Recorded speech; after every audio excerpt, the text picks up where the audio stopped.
और मैं आपका स्वागत करती हूँ अपने चैनल चलो बातें करते हैं में।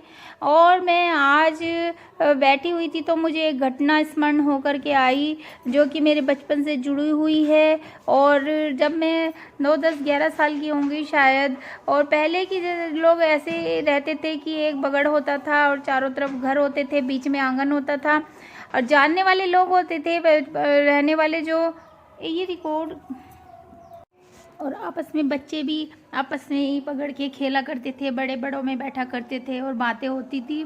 तो अब ये मुझे जो स्मरण होकर के आया है ये किस्सा, इसका संबंध दिवाली और होली से भी होता है, क्योंकि हमारे बड़े लोग कहते हैं कि होली और दिवाली पर कुछ भी मीठा खा के बाहर नहीं जाना चाहिए और परहेज करना चाहिए, और लेडीज़ को और गर्ल्स को पीरियड्स के टाइम पर बाहर नहीं जाना चाहिए। तो इसी वजह से, और आजकल के बच्चे नहीं मानते हैं इस चीज़ को, फिर भी ये होती है, क्योंकि अगर हम मानते हैं कि ईश्वर है तो ये सब भी दुनिया में है। तो इसी को याद करते हुए मुझे एक घटना याद आ रही है।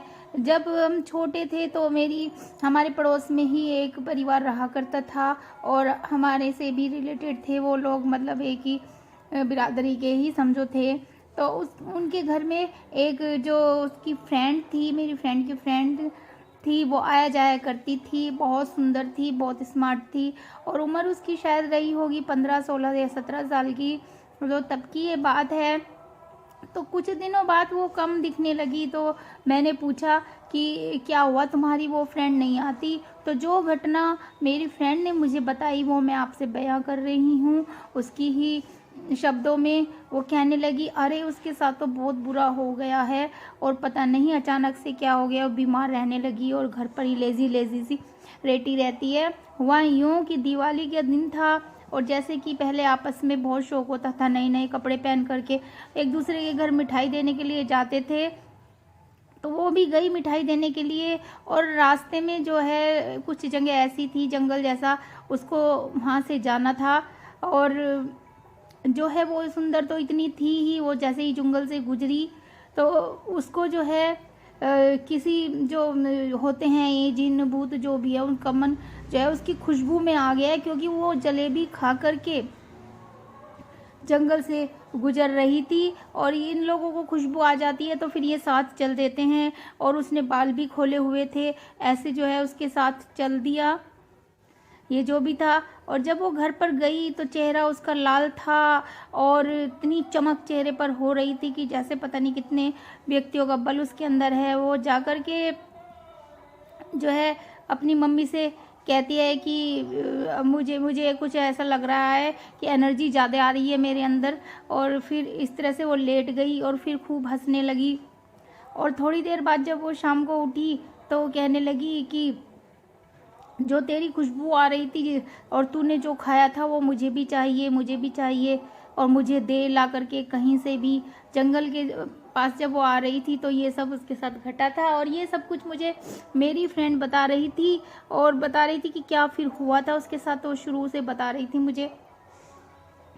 तो माँ भी परेशान हो गए और जो घर के मेंबर्स थे वो सब परेशान हो गए। उन्होंने डिसाइड किया कि हम अब जब ये ठीक नहीं हो रही है तो किसी को अब बुलाते हैं और पूछते हैं। तो उन्होंने जो है फिर ये जंगल का वृतांत एक तांत्रिक के सामने कहा, मतलब पंडित जी के सामने कहा। पंडित जी ने किसी तांत्रिक को उनको दिया कि भाई एड्रेस की वहाँ जाओ और वो ठीक कर देंगे। इन दिनों होता ही है कुछ, ये चीज़ें ज़्यादा सामने आ जाती हैं कुछ, क्योंकि केयर नहीं रहती, क्या खाया क्या नहीं पिया। तो वो गए वहाँ पर और उन्होंने दशा बताई। तो जब उसको देखा, उसका नाम शिवा था लड़की का, तो जब शिवा को देखा तो वो कहने लगे कि इसके ऊपर तो कोई ऐसी चीज़ है जो कि इससे वो मांग रही है, जो कि ये खा करके वहाँ जंगल से निकली है की तरफ को। और उसने फिर वो करके कहा तो तभी वो बोल पड़ी कि मुझे भी जलेबी चाहिए, मुझे भी जलेबी चाहिए, मैं भी जलेबी खाऊंगा, जलेबी खाऊंगा। ऐसे करके लड़की चीखने लगी, शिवा चीखने लगी।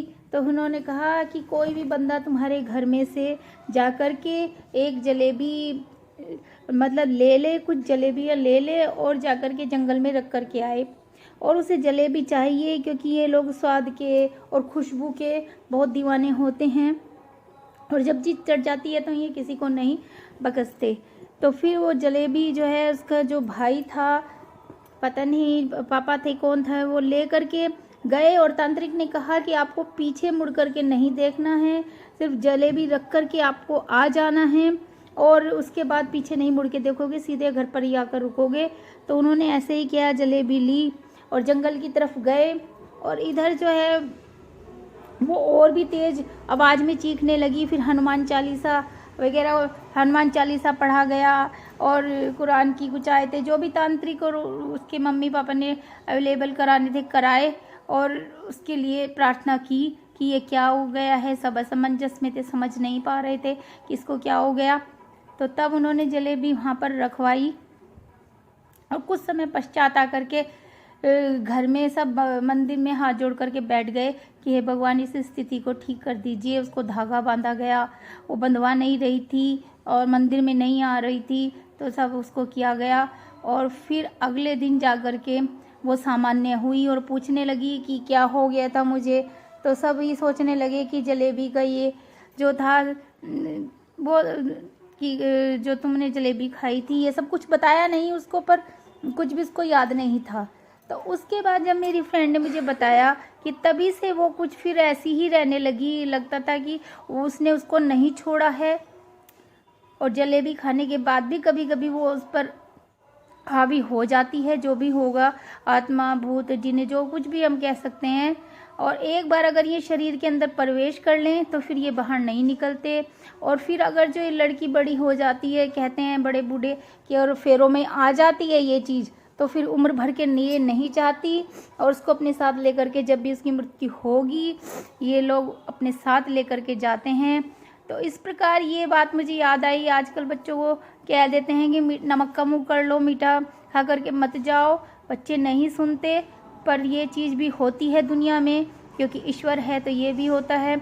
उसके बाद मुझे नहीं पता कि उसके साथ क्या हुआ क्या नहीं हुआ, पर ये ज़रूर पता है कि उसके बाद वो कभी ठीक नहीं रही और कभी कुछ उसके साथ होता रहता था और बीमार रहने लगी, कमज़ोर हो गई, काली सी भी पड़ गई। मतलब शरीर जो है उसका अब बिल्कुल ऐसे हो गया था कि अवस्था अच्छी नहीं थी। तो कहने का तात्पर्य यही है कि आज की जनरेशन को बात सुननी चाहिए। और ये किस्सा जो है मेरे मन पर इतना प्रभाव डाला इस जलेबी वाले किस्से ने कि कभी भी याद हो आता है कि क्योंकि हमने उसको देखा था वो कितनी अच्छी थी, कैसे थी। तो ये मैंने आपसे जिक्र किया है। इस बार हारों का सीज़न चल रहा है तो ये मुझे बात याद हो आई थी। और जंगल की ये बात बहुत दिनों तक हमारे आस पड़ोस में चलती रही और कोई भी लड़की या किसी को भी फिर इस तरह दोपहर में वो सोच समझ करके ही जाती थी, मीठा खा करके घर से नहीं जाते थे जो भी जाते थे, क्योंकि उन्होंने खुद आंखों देख ली थी, ये चीज़ सुन ली थी। और हमने भी, हम तो छोटे थे फिर भी हमने सुन ली थी, तो हमें विश्वास हो गया था। तो लाइक करिए। आपको ये घटना कैसी लगी, रियल लगी नहीं लगी, ये मुझे कमेंट बॉक्स में ज़रूर लिखिएगा। और अगर जो इन्हीं घटनाओं में, तो मेरे जीवन में काफ़ी सारी घटनाएं हैं ऐसी कि जो मैं देख भी चुकी हूँ और सामने भी अपने देखा हुआ है और बीत भी चुकी है। तो इन सब घटनाओं को मैं आपसे बातें शेयर करूंगी। और अगर आपको वीडियो अच्छा लगा हो तो लाइक करिए, शेयर करिए और चैनल को सब्सक्राइब करना मत भूलिएगा।